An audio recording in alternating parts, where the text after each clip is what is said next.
मेरे पेपर का विषय है श्री गुरु गोबिंद सिंह जी का जीवन जंग ਅਤੇ नैतिकता के संदर्भ में। जिस तरह कि असी सारे जानते हाँ कि गुरु नानक साहब ने सिख धर्म की नींह रखी और इसनों संपूर्ण तक गुरु गोबिंद सिंह जी ने पहुँचाया। और गुरु अंगद साहब तो लैके गुरु तेग बहादुर साहब तक इन्हां सिद्धांतां नूं जिहड़ा होर पक्कियां कीता बाकी गुरु साहिबान ने। हाँ जी जी जी गुरु गोबिंद सिंह जी का जीवन जंग ਅਤੇ नैतिकता के संदर्भ विच अपनी तमाम उम्र विच गुरु गोबिंद सिंह जी नूं तकरीबन सारा समुचा जीवन ही उन्हां दा जंगां युद्धां दे जिहड़ा विच सारा बीतिया। और इहदी जिहड़ी गाइडेंस सीगी सिद्धांत सीगा गुरु नानक साहब तो जे जीवे पत लथी जाए। और इहदे विच जां कबीर साहब सूरा सो पहचानिए जो लड़े दीन के हेत उतों उन्होंने जी साडा सिद्धांत जो शुरू होंदा है। और विचित्र नाटक विच गुरु गोबिंद सिंह जी का जिहड़ा सानूं लगदा पता भी उन्हां दा जिहड़ा जीवन का मकसद की सीगा, उन्हां दा मिशन जिहड़ा सानूं उतों विचित्र नाटक चों जिहड़ा क्लीयर होंदा है। एक तो धर्म नूं चलाउणा, संतां दी रखिया करना, दुष्टां दा संघार करना। और असीं देखते हैं कि गुरु साहब के जिहड़े सारे युद्ध सीगे ये जिहड़े सीगे ये डिफेंस विच लड़े गए सीगे, ना कि ऑफेंस विच। जिस तरह कि असीं हर रोज़ जिहड़ा गल करते हैं कि गुरु गोबिंद सिंह जी ने जिस तरह के सानूं दिता है कि सिद्धांत भी देश शिवा बर मोहे ये है शुभ कर्मन ते कबहू न टरो। और असीं देखते हैं कि अज असीं कह दिंदे हैं कि जंग विच एवरीथिंग इज़ फेयर, जंग विच सारी चीज़ां हर जिहड़ा एक्शन जायज़ है। लेकिन जो असी किसी धर्म के आगू द्वारा किसी धार्मिक जिहड़ा फाउंडर है वो द्वारा जो युद्ध देखते हाँ वो मैंने लगता भी ये लागू नहीं होंदा भी एवरीथिंग इज़ फेयर नहीं होंदी। वो उस पॉइंट ऑफ व्यू तो मैंने लगता मैं गुरु गोबिंद सिंह के जिहड़ा जंगां युद्धां नूं जीवन नूं ये देखण दी इहदे विच कोशिश की है। और जे मैं सीधा टू दी पॉइंट आवां अपने पेपर ते ये सानूं मैं इहदे विच सोर्स वरते वख-वख सैनापति का गुरु बिलास पातशाह 10वीं कोहिर सिंह का जिन्ने सोर्स ने इन्हां नूं मिला के गुरु गोबिंद सिंह जी की सैना ने युद्ध किस तरह लड़े, किहड़े सिद्धांत नाल लड़े, किहड़े ढंग सीगे उन्हां कोल उन्हें लड़े, उहदे विच मैं डिटेल नाल गल कीती। और मैं कह लीए भी एक भी लैन अपने कोलों नहीं लिखी और रिटन मैं रैफरेंस दिता थल्ले 150-200 रैफरेंस दिते भी ये जी गल सानूं इस सिद्धांत लड़ाई का जंग का टैकल करन दा जां जिहड़े सिद्धांतां ते जंग लड़ी उहदे विचों सानूं मिलदा हैगा। एक एक लैन क्लीयर है, मैं डिटेल विच पेपर तुहानूं इत्थे दे दिआंगा। जिस तरह कि सानूं पता लगदा है भी सिख फौज नूं आम फौज नहीं बल्कि जिहड़ी एक दैवी सैना का दर्जा हासिल सीगा। ये रैफरेंस आता सैना फौज खुदा का नाव भी सैना जी सी ये फौज जी गुरु साहब की ये खुदा का एक नाम सीगा भी चंगे आशे नूं लैके जी चलती सी। और हथियारों की बड़ी रिस्पैक्ट सी, आपां कह दें पूजनीक सी, हथियारों नूं बड़ा संभाल के रखा जाता सी। उन्होंने कह रही है भी एक किस्म का बड़ी हाईली रिस्पैक्ट दी जाती सी इहदे विच। और गुरु जी की फौज की पछाण जी सी खास वो केस सीगे, बिना केस तेगन दिवो ना दिदारे। और फौज की जी कह लीए ड्रैस सीगी वो जो सानूं हवाला मिलता भी नीले रंग की सीगी, सबे नील चीरन सजे अंग आशे। और हर फौज में हर जात और पेशे के लोग सीगे, निरे फौजी नहीं सीगे। कह लीए जाट गवार सुतेली करने नाई बामन जात न गने, मैं सारे वो पढ़ सकदा वख-वख जातां दे, लेकिन इन्हूं मैं स्किप करदा। और एक भी सानूं पता लगता भी दुश्मन के पास मुगलों के पास वख-वख तरह दीआं तोपां सीगीआं जिन्हां कुछ ऊठां दे राहीं खिंचिया जांदा सीगा, हाथियों के राहीं खिंचिया जांदा सीगा जां घोड़ियां दे राहीं खिंचिया जांदा सीगा। संकट नाल घोड़े वाली जिहड़े गड्डियां दे संकट नाल घोड़ियां नाल खिंचण जाने वाली तोप, सुतर नाल ऊठां नाल खिंची जाने वाली तोप अते गज नाल बसेका जिहड़े कि हाथियों के नाल खिंची जाती सी। और हाथी नूं जिहड़ा मस्त करके जंग में जो वरत्या जाता सी असीं सारे जानते हैं। और गुरु साहब की फौज जी सानूं ये हवाला मिलता भी किसी उच्ची जगह नूं ਬੈਠ ਕੇ ਉੱਥੇ ਬੈਠ ਕੇ ਨਿਸ਼ਾਨਾ ਜਿਹੜਾ ਸੀ ਉਹ ਸਾਧਦੀ ਸੀ ਜਾਂ ਆਪਣਾ ਮੋਰਚਾ ਬਣਾਉਂਦੀ ਸੀਗੀ।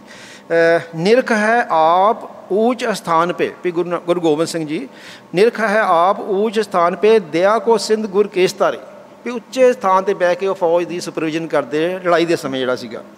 ਔਰ ਦੂਸਰਾ ਜਿਹੜਾ ਸੀਗਾ ਮਸਤ ਹਾਥੀ ਨੂੰ ਜਿਹੜਾ ਕਰਕੇ ਜੰਗ ਵਿੱਚ ਉਹ ਵੀ ਵਰਤਿਆ ਜਾਂਦਾ ਸੀਗਾ।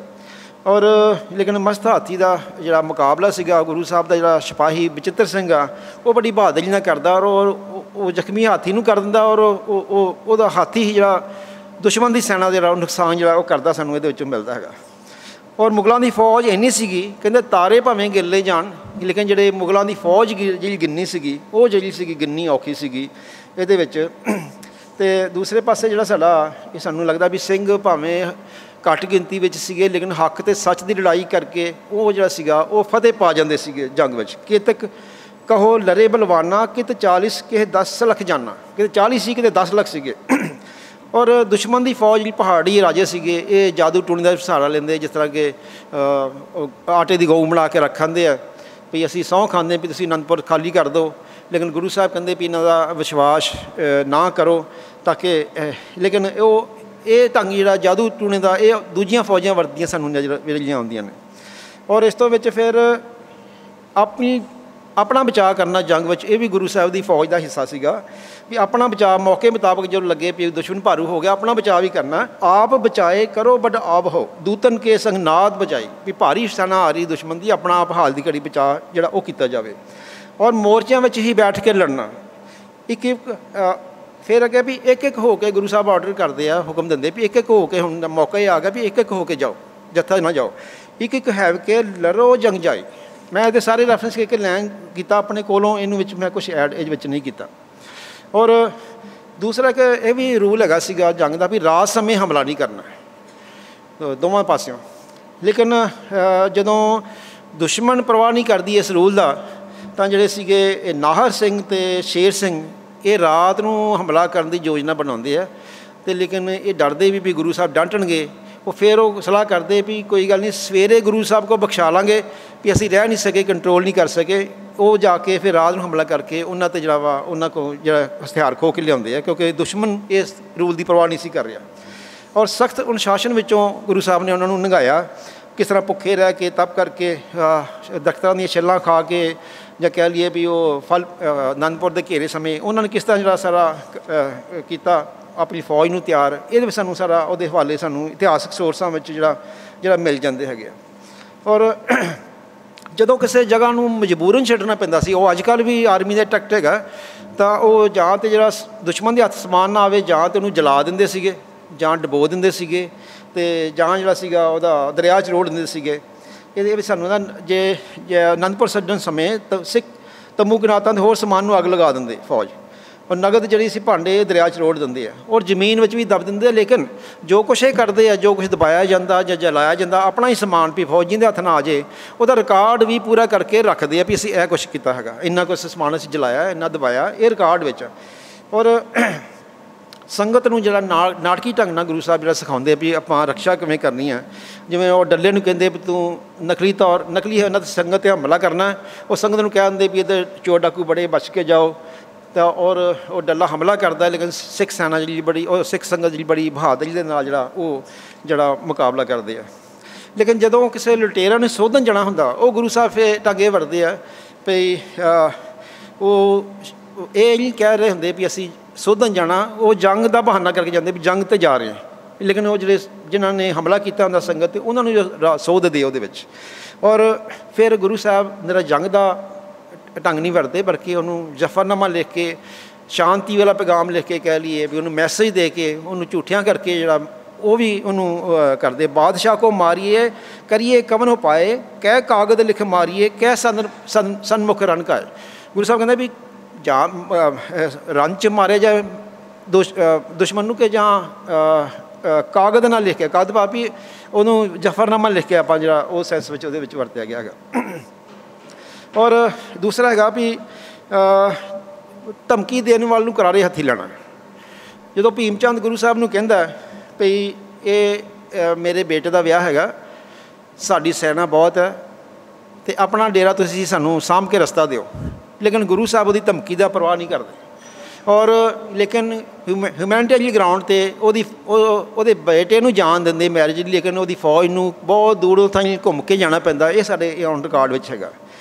ਇੱਕ ਦੂਸਰਾ ਸੈਕਿੰਡ ਪਾਰਟ ਦਾ ਮੈਂ ਛੇਤੀ ਖਤਮ ਇਹਨੂੰ ਕਰਾਂਗਾ ਵੀ ਜਿਹੜਾ ਯੁੱਧ ਲੜਿਆ ਗਿਆ ਇਹਦੇ ਵਿੱਚ ਸਿੱਖ ਕਦਰਾਂ ਕੀਮਤਾਂ ਨੂੰ ਕਿਸ ਤਰ੍ਹਾਂ ਖਿਆਲ ਰੱਖਿਆ ਗਿਆ। ਇੱਕ ਸ਼ਰਨ ਪੇ ਨੂੰ ਮਾफ़ ਕਰ ਦੇਣਾ। ਜਦੋਂ ਭੀਮ ਚੰਦ ਜਿਹੜਾ ਸੀਗਾ ਗੁਰੂ ਸਾਹਿਬਾਨ ਨਾਲ ਵੈਰ ਕਮਾਉਣ ਤੋਂ ਬਾਅਦ ਫਿਰ ਗੁਰੂ ਸਾਹਿਬ ਦੇ ਪੈਰੀ ਪੈਂਦਾ ਵੀ ਮੁਗਲ ਸੈਨਾ ਦੀ ਸਖਤੀ ਹੈ, ਟੈਕਸ ਅਸਹਿਨ ਨੇ, ਸਾਡੀ ਮਦਦ ਕਰੋ। ਤਾਂ ਗੁਰੂ ਸਾਹਿਬ ਉਹਦੀ ਮਦਦ ਵੀ ਕਰਦੇ ਆ। ਅਬ ਜੋ ਤੁਮਨੇ ਇਹ ਵਿਦਆਨੀ ਹਮ ਹੂੰ ਸ਼ਿਮਾ ਕਰਤ ਇਹ ਥਾਨੀ, ਵੀ ਜੇ ਤੂੰ ਹੁਣ ਸ਼ਰਨ ਪਿਆ ਤਾਂ ਤੈਨੂੰ ਜਿਹੜਾ ਵਾ ਇਹ ਜਿਹੜਾ ਸੀਗਾ ਇੱਕ ਉਹ ਸੀਗਾ ਵੀ ਛਾਉਣੀ ਉੱਥੇ ਪਾਈ ਜਾਂਦੀ ਜਿੱਥੇ ਪਾਣੀ ਦਾ ਅਵੇਲੇਬਿਲਿਟੀ ਹੋਵੇ। ਸ਼ਾਇਰ ਭਰਿਓ ਸੁਧ ਇੱਕ ਨੀਰਾ ਕਰੀ ਛਾਵਨੀ ਤਾਹੇ ਪ੍ਰਭ ਤੀਰਾ, ਵੀ ਗੁਰੂ ਸਾਹਿਬ ਨੇ ਉੱਥੇ ਡੇਰਾ ਛਾਵਣੀ ਫੌਜ ਦੀ ਲਗਾਈ ਜਿੱਥੇ ਪਾਣੀ ਦਾ ਪ੍ਰਬੰਧ ਹੈਗਾ ਸੀਗਾ। ਫਿਰ ਜਸੂਸ ਵੀ ਹੋਣ ਦੀ ਵੀ ਖਬਰ ਮਿਲਦੀ ਹੈ ਦੋਨਾਂ ਪਾਸਿਆਂ ਤੋਂ, ਗੁਰੂ ਸਾਹਿਬ ਦੀ ਫੌਜ ਵਿੱਚ ਵੀ ਪਰਲੇ ਪਾਸੇ ਵੀ, ਤਾਂ ਕਿ ਪਹਿਲੇ ਅਸੀਂ ਐਡਵਾਂਸ ਜਿਹੜੀ ਸੂਚਨਾ ਦੇ ਦਿੰਦੇ ਸੀਗੇ। ਐਸ ਜਸੂਸਨ ਜਾਏ ਜਿਤਾਇਸ ਕੋਟ ਕਪੂਰੇ ਭੇਦ ਬਤਾਇਸ, ਵੀ ਉਹਨਾਂ ਕੋਲ ਇੰਨੇ ਹਥਿਆਰ ਦੁਸ਼ਮਣ ਕੋ ਹੈਗੇ। ਫਿਰ ਗੁਰੂ ਸਾਹਿਬ ਨੇ ਰੱਖਿਆ ਵੀ ਸ਼ਸਤਰਹੀਨ ਪਰਿਵਾਰ ਨਹੀਂ ਕਰਨਾ ਔਰ ਭੱਜੇ ਜਾਂਦੇ ਪਿੱਛੇ ਜਾਣਾ ਨਹੀਂ। ਇਹਦੇ ਵਿੱਚ ਸਾਨੂੰ ਰਾਈਟਰ ਦੱਸਦਾ ਭਾਗੇ ਅਗਰ ਮਗਰ ਨਹੀਂ ਕੀਜੇ, ਵੀ ਜਿਹੜਾ ਭੱਜਾ ਜਾਂਦਾ ਉਹਦੇ ਪਿੱਛੇ ਨਹੀਂ ਗਾ ਜਾਣਾ। ਇਹ ਬਚ ਮੋਰ ਕਾਣ ਸੁਣ ਲੀਜੇ, ਇਹ ਸਿੱਧੇ ਸ਼ਬਦਾਂ 'ਚ ਕਹੀਏ ਵੀ ਗੁਰੂ ਸਾਹਿਬ ਕਹਿ ਰਿਹਾ ਵੀ ਇਹ ਗੱਲ ਮੇਰੀ ਕੰਨ ਖੋਲ੍ਹ ਕੇ ਸੁਣ ਲਓ। ਇਹ ਬਚ ਮੋਰ ਕਾਣ ਸੁਣ ਲੀਜੇ ਭਾਗੇ ਅਗਰ ਮਗਰ ਨਹੀਂ ਕੀਜੇ, ਵੀ ਜਿਹੜਾ ਭੱਜਾ ਜਾਵੇ ਉਹਦੇ ਪਿੱਛੇ ਨਹੀਂ ਜਾਣਾ। ਇਹ ਔਡਰ ਹੈਗਾ ਗੁਰੂ ਸਾਹਿਬ ਦਾ ਉਹਨਾਂ ਨੂੰ। ਫਿਰ ਦੂਸਰਾ ਜਿਹੜਾ ਸੀਗਾ ਇਹਦੇ ਵਿੱਚ ਕਿਸੇ ਨੂੰ ਲੜਾਈ ਕਰਨ ਲਈ ਮਜਬੂਰ ਨਹੀਂ ਕੀਤਾ ਉਹਨਾਂ ਨੇ, ਗੁਰੂ ਸਾਹਿਬ ਨੇ। ਅਸੀਂ ਦੇਖਦੇ ਹਾਂ ਕਿ ਭੰਗਾਣੀ ਦੇ ਜੋ ਸਮੇਂ ਜਿਹੜੇ ਸੀਗੇ 500 ਪਠਾਨ ਜਿਹੜੇ ਅਤੇ 500 ਜਿਹੜੇ ਉਦਾਸੀ ਸੀਗੇ ਉਹ ਸਾਥ ਛੱਡ ਗਏ, ਗੁਰੂ ਸਾਹਿਬ ਨੇ ਉਹਨਾਂ ਨੂੰ ਜਾਣ ਦਿੱਤਾ। ਇਸ ਤਰ੍ਹਾਂ ਹੀ ਅਨੰਦਪੁਰ ਦੇ ਸਮੇਂ ਜਿਹੜਾ ਸੀਗਾ ਮਸਤ ਹਾਥੀ ਦਾ ਮੁਕਾਬਲਾ ਕਰਨਾ ਸੀਗਾ ਦੁਨੀ ਚੰਦ, ਉਹ ਭੱਜ ਗਿਆ, ਗੁਰੂ ਸਾਹਿਬ ਨੇ ਉਸ ਨੂੰ ਵੀ ਜਾਣ ਦਿੱਤਾ। ਜਾਂ ਜਿਹੜਾ ਸੀਗਾ ਬਦਾਵਾ ਲਿਖ ਕੇ ਜਿਹੜੇ ਗਏ ਸੀਗੇ 40 ਸਿੰਘ, ਉਹਨਾਂ ਨੂੰ ਵੀ ਗੁਰੂ ਸਾਹਿਬ ਨੇ ਜਿਹੜਾ ਜਾਣ ਦਿੱਤਾ ਅਨੰਦਪੁਰ ਤੋਂ ਜਿਹੜੇ ਛੱਡ ਕੇ ਆਏ ਸੀਗੇ। ਬਰਾੜ ਵੀ ਸਾਥ ਛੱਡ ਗਏ ਔਰ ਡੱਲਾ ਵੀ ਸਾਥ ਛੱਡ ਗਿਆ। ਗੁਰੂ ਸਾਹਿਬ ਦਾ ਦੱਸਿਆ ਲਿਖਿਆ ਸਾਨੂੰ ਮਿਲਦਾ ਹੈ, ਨਾ ਡੱਲਾ ਨਾ ਭੱਲਾ ਹਮੂ ਸਾਥ ਹੱਲਾ। ਔਰ ਜੰਗ ਵਿੱਚ ਜ਼ਖਮੀ ਹੋਏ ਨੂੰ ਅਸੀਂ ਸਾਰੇ ਜਾਣਦੇ ਭਾਈ ਕਨਈਆ ਦੀ ਹਵਾਲਾ ਦਿੰਦੇ ਹਾਂ ਵੀ ਉਹ ਮਿੱਤਰ ਸਮਝਣਾ ਵੀ। ਔਰ ਗੁਰੂ ਸਾਹਿਬ ਦੀ ਫੌਜ ਸ਼ਿਕਾਇਤ ਕਰਦੀ ਗੁਰੂ ਸਾਹਿਬ ਨੂੰ ਵੀ ਜੇਕਰ ਭਾਈ ਕਨਈਆ ਇੱਕ ਮਿੰਟ ਪਾਣੀ ਨਾ ਪਿਆਉਂਦਾ ਤਾਂ ਅਸੀਂ ਦੁਸ਼ਮਣ ਨੂੰ ਮਾਰ ਹੀ ਜਾਣਾ ਸੀਗਾ।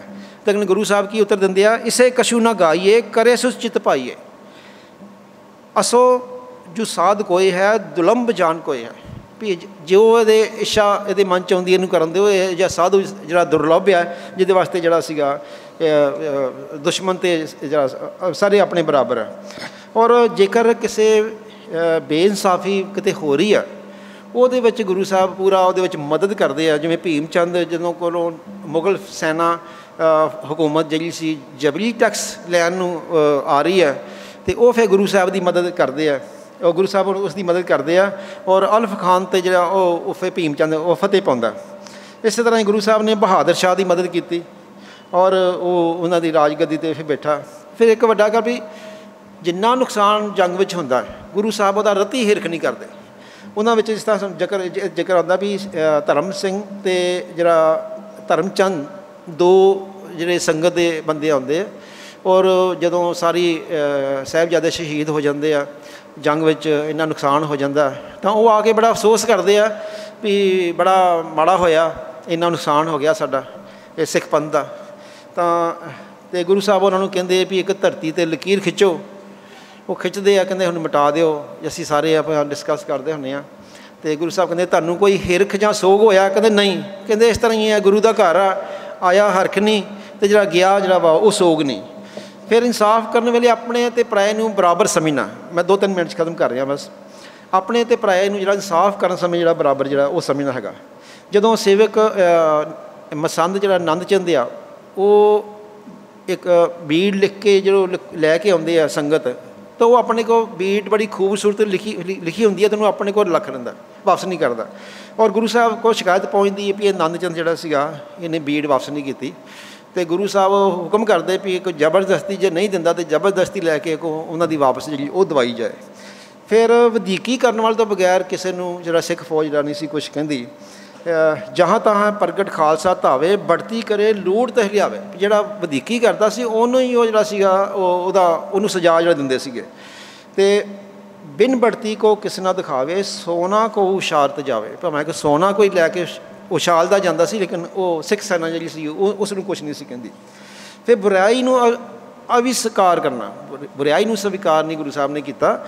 ਜਿਵੇਂ ਕਿ ਦਾਦੂ ਦੁਆਰੇ 'ਤੇ ਗੁਰੂ ਸਾਹਿਬ ਦੀ ਜਿਹੜੀ ਸਾਡਾ ਡਾਇਲੋਗ ਹੋਇਆ ਵੀ ਦਾਦੂ ਦਾਵਾ ਦੂਰ ਕਰ, ਨਿਰਦਾਵੇ ਦਿਨ ਕੱਟ। ਉਹ ਕਿਹਾ ਜਾਂਦਾ ਵੀ ਇਹ ਦੁਨੀਆ ਤੋਂ ਪ੍ਰਾਪਤਾ ਹਾਸਲ ਕਰੋ, ਲੇਕਿਨ ਜਿਹੜਾ ਜਵਾਬ ਜਿਹੜਾ ਗੁਰੂ ਸਾਹਿਬ ਦਿੰਦੇ ਆ ਵੀ ਦਾਦੂ ਸਮਾਂ ਵਿਚਾਰ ਕੇ ਕਲਕਾ ਲੀਜੇ ਭਾਏ, ਜੇ ਕੋ ਮਾਰੇ ਈਟ ਟੀਮ ਪੱਥਰ ਦੀ ਚਮਕਾਏ। ਵੀ ਉਹਦਾ ਬਰਾਬਰ ਅਸੀਂ ਮੁਕਾਬਲਾ ਕਰਨਾ, ਬੁਰਾਈ ਨੂੰ ਸਵੀਕਾਰ ਨਹੀਂ ਕਰਨਾ। ਔਰ ਲਾਸਟ ਵਿੱਚ ਸਾਨੂੰ ਇਹ ਮਿਲਦਾ ਵੀ ਗੁਰੂ ਦਾ ਯੁੱਧ ਦਾ ਨਿਸ਼ਾਨਾ ਜਿਹੜਾ ਸੀਗਾ ਉਹ ਇੱਕ ਆਦਰਸ਼ਕ ਸਮਾਜ ਦੀ ਜਿਹੜੀ ਕਾਇਮੀ ਕਰਨੀ ਸੀਗੀ।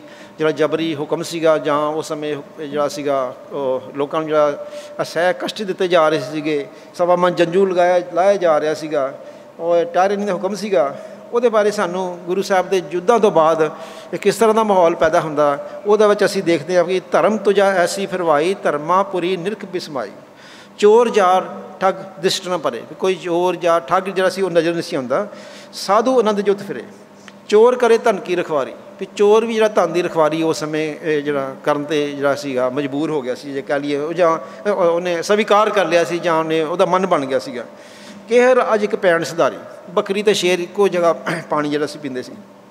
ਔਰ ਇਸ ਤਰ੍ਹਾਂ ਮੈਂ ਲਾਸਟ ਵਿੱਚ ਸਮ ਅਪ ਕਰਦਾ ਵੀ ਸਾਨੂੰ ਗੁਰੂ ਸਾਹਿਬ ਨੇ ਜਿਹੜਾ ਗੁਰੂ ਨਾਨਕ ਸਾਹਿਬ ਤੋਂ ਸ਼ੁਰੂ ਹੋਇਆ ਸਿਧਾਂਤ ਜਿਹੜਾ ਸੀਗਾ ਬੁਰਾਈ ਨੂੰ ਅਵਿਸਕਾਰ ਕਰਨਾ, ਔਰ ਕਬੀਰ ਸਾਹਿਬ ਔਰ ਫਿਰ ਬਾਕੀ ਗੁਰੂ ਸਾਹਿਬਾਨ, ਗੁਰੂ ਹਰਗੋਬਿੰਦ ਸਾਹਿਬ ਦਾ ਜੰਗਾਂ ਲੜਨਾ, ਉਹਨੂੰ ਗੁਰੂ ਸਾਹਿਬ ਨੇ ਜਦੋਂ ਵੀ ਜੰਗ ਲੜੀ, ਉਹ ਜਿਹੜੀਆਂ ਸਾਡੀਆਂ ਗੁਰੂ ਗ੍ਰੰਥ ਸਾਹਿਬ ਦੀਆਂ ਟੀਚਿੰਗਸ ਸੀਗੀਆਂ ਜਾਂ ਸਿੱਖ ਐਥਿਕਸ ਸੀਗੇ, ਐਵਰੀਥਿੰਗ ਇਜ਼ ਫੇਅਰ, ਉਹ ਇੱਥੇ ਲਾਗੂ ਨਹੀਂ ਹੁੰਦੀ। ਉਹ ਸਾਨੂੰ ਉਹ ਲਾਗੂ ਹੁੰਦੀ ਅਤੇ ਜਿਹੜੀ ਅੱਜ ਕੱਲ੍ਹ ਯੁੱਗ ਅਸੀਂ ਯੂਕਰਨ ਦਾ ਦੇਖ ਰਹੇ ਹਾਂ ਉੱਥੇ ਲਾਗੂ ਹੁੰਦੀ ਹੈ ਵੀ ਐਵਰੀਥਿੰਗ ਇਜ਼ ਫੇਅਰ ਹੈਗੀ ਹੈ। ਔਰ ਇਹ ਗੁਰੂ ਸਾਹਿਬ ਦੀ ਜਿਹੜੀ ਖਾਸ ਜਿਹੜੀ ਸੀ ਕਿ ਜਿਹੜੀ ਜੰਗਾਂ ਯੁੱਧਾਂ ਦੀ ਨੀਤੀ ਸੀਗੀ, ਟੈਕਟਿਕਸ ਸੀਗੇ, ਉਹ ਜਿਹੜੇ ਲੱਗਦਾ ਵੀ ਸਾਨੂੰ ਸਿੱਖ ਸਿਧਾਂਤਾਂ ਨੇ ਜੋ ਸਾਨੂੰ ਸਿਖਾਇਆ ਉਹਦੇ ਅਨੁਸਾਰ ਹੀ ਉਹਨਾਂ ਨੇ ਸਾਰੇ ਆਪਣੇ ਜੰਗ ਯੁੱਧ ਲੜੇ ਜਾਂ ਜੀਵਨ ਉਹਨਾਂ ਦਾ ਸੀਗਾ। ਧੰਨਵਾਦ।